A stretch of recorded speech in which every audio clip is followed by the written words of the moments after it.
Welcome to the START course. We run this usually twice a year in a small group of anywhere between 5 and 10 people. It's quite lovely because we've got the opportunity to ask questions and to discuss things together. But on this course, we're running it specially just for you on your own at home. You'll need to have printed off the sheet for session 1, and we're going to work through this together. Some of the time I'll be speaking, some of the time I'll ask you to stop the video and to do some thinking, or perhaps to fill in one of the simple exercises during the session. Session 1, life is for living. I remember when I was just a nipper, my grandma used to say to me, she used to say, Neil, it's a strange thing, but when you get older, the faster time goes. I remember saying to her, Grandma, don't be silly, time's just the same whatever age you are. But I'm 62 now, and I can tell you that my grandma was right. In fact, the older you get, the faster time seems to go. In fact, time is often going so fast that we don't get the chance to stop and to think about our life and to think, what have I done with my life so far? What am I doing with my life today? And what do I want to do with my rest of my life? So for these 6 sessions, we're just going to stop time for about half an hour each week and to think about our life so that we might make the most of the remaining of our life. But I suppose one of the big question is, how would you describe your life? There's all sorts of ways to look at it, and here's a few different ways that people think of life. Some people think of life as a pile. They think of it of collecting things. I remember when Margaret and I got married, I brought nothing into the marriage and Margaret brought a few things into the marriage, but we basically had very little. For example, we had an old music centre. It was great until it began to get a bit old and the 33s used to go around slow and then one of the tape decks didn't work. So in the end, we had to splash out and buy a new one. And then a few years later, they invented CD players. I can remember saving up, when I bought a CD player, it was £230. There was just one problem. We could only afford one CD. We had this lovely system, and we had a shelf, and we had one CD on it, the Bodyguard. They were £15 each. But if you come to our house now, we've got loads and loads and loads. Some people see life as collecting things. It's like a pile. Other people see life a bit like, I get up, I clean my teeth, I go downstairs, I have my breakfast, I go to work, I come home, I have my tea, I go to bed, I wake up, I clean my teeth, it's just going round and round in circles, not really achieving anything. Some people, if you ask them about their life, they'd say, do you know, my life's a bit like a splodge. It's a bit like an ink blot on a paper. I don't really know who I am. I don't know what I'm doing. I don't feel like I've any purpose. I don't feel of any significance or value. Other people see their life as like a journey. I was doing that, I'm doing this, I've got this plan for tomorrow, then I'm going to do this. They're very sort of organised. Life can be described in lots of different ways. Stop the video and have a think for a minute. How would you describe your life?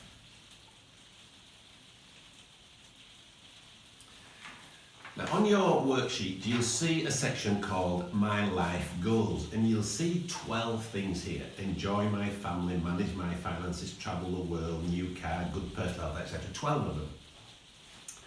What I'd like you to do in a moment is to put these 12 into order. Which do you think is the most important, all the way down to what do you think is the least important? Now, I've done this a few times, so I think the easiest way to do this is to put what do you think is your 1, 2 and 3, and then what do you think is your 10, 11 and 12, and then just fill the other ones in the middle, okay? So stop the video, have a think, and write that down now.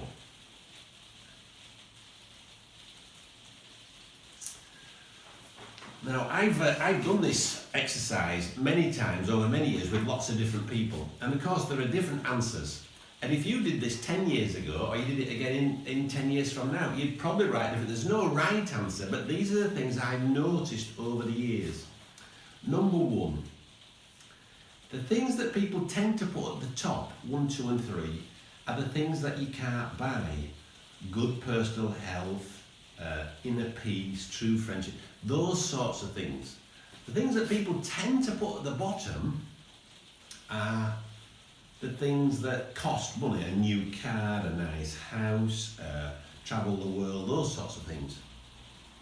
What I found interesting is this, that the things that we put at the top of the list, we spend very little time, effort and money trying to achieve. But the things at the bottom of the list, the house, the car and all those things, if we're not careful, we seem to spend all our effort trying to achieve. One of the reasons of this course is to stop our life for a moment and to think, am I making the most of my life?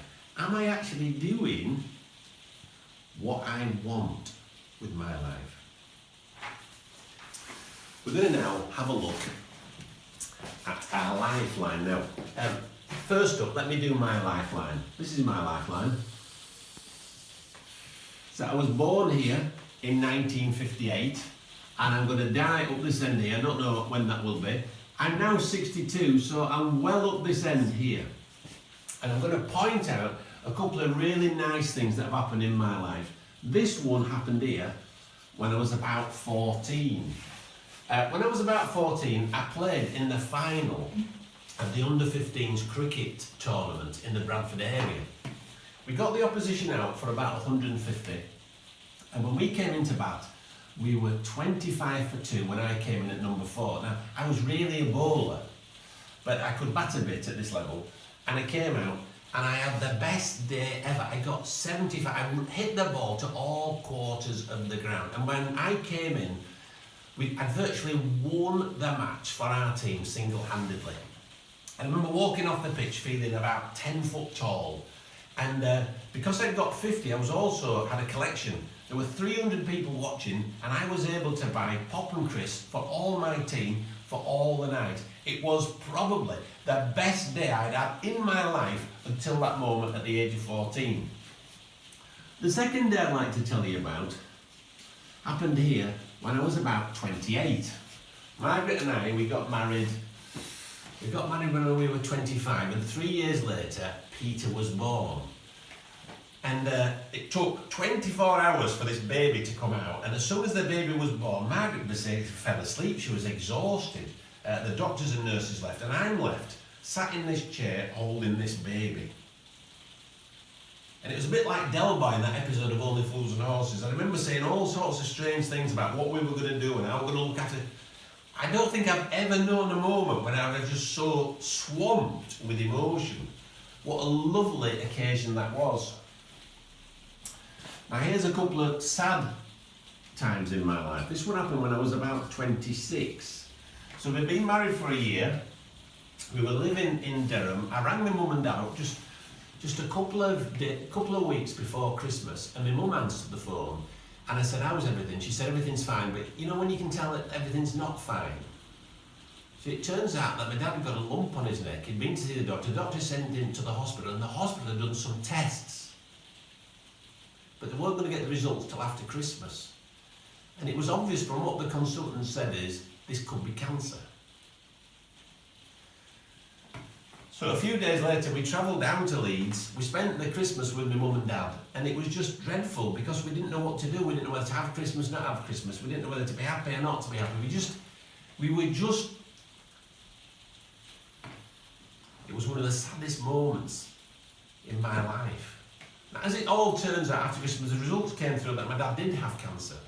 He got non-Hodgkin's lymphoma. They gave him treatment, and he lived to a ripe old age. But I didn't know that when I was 26, when we were having Christmas. It was a dreadful time. The next one happened about 7 years ago, so I'd be about 55 at the time. Now, my younger son Ben suffers from colitis, and colitis, well, it can be uncomfortable, it's just annoying. But he had a particularly bad bout, and that led to pancreatitis. Now, pancreatitis can be a killer. In fact, a good friend of Margaret's died with pancreatitis.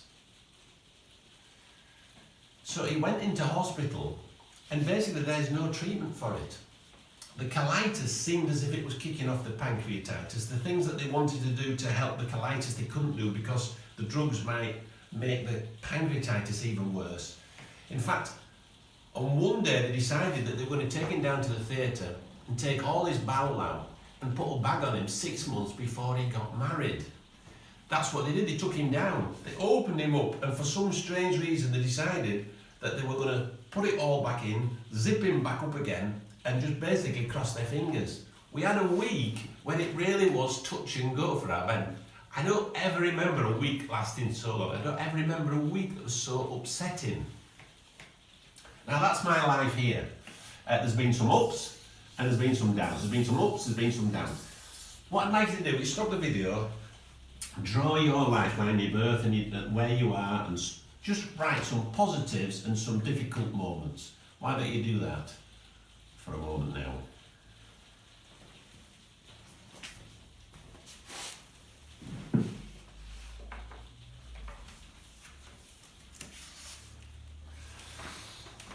Finally, I'd like you to turn to this diagram, which you should have printed out for section 1.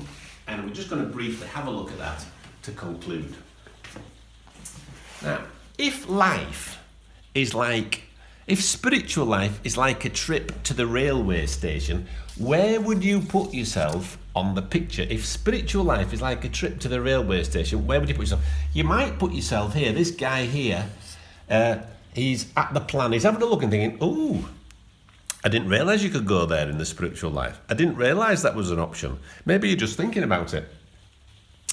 Or maybe you're like, this lady sat down here. In fact, can you see? She's actually asleep. Maybe all this spiritual stuff, it's just passed you by. Basically, you've not really thought about it. You've just basically slept your way through all this stuff. Or it might be that you're interested in buying a ticket and you stood at the ticket machine. Or it could be that what you're doing is you're waiting on the platform for the train to come. Or maybe you're a bit more positive than that. Maybe you're actually just getting on the train. Or maybe you're already on the train and you're waiting for the train to pull away. If spiritual life is like a trip to the railway station, where would you put yourself today? Just stop the video for a moment and have a think about it.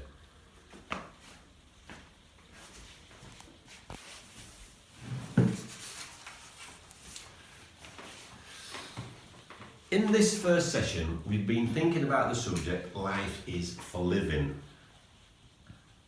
And I'd just like to draw your attention to this verse at the bottom of the page. It says this, it says, "I have come that you might have life, life in all its fullness."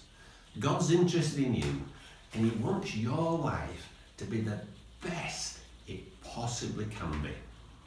That's what we're going to look at in the next few sessions.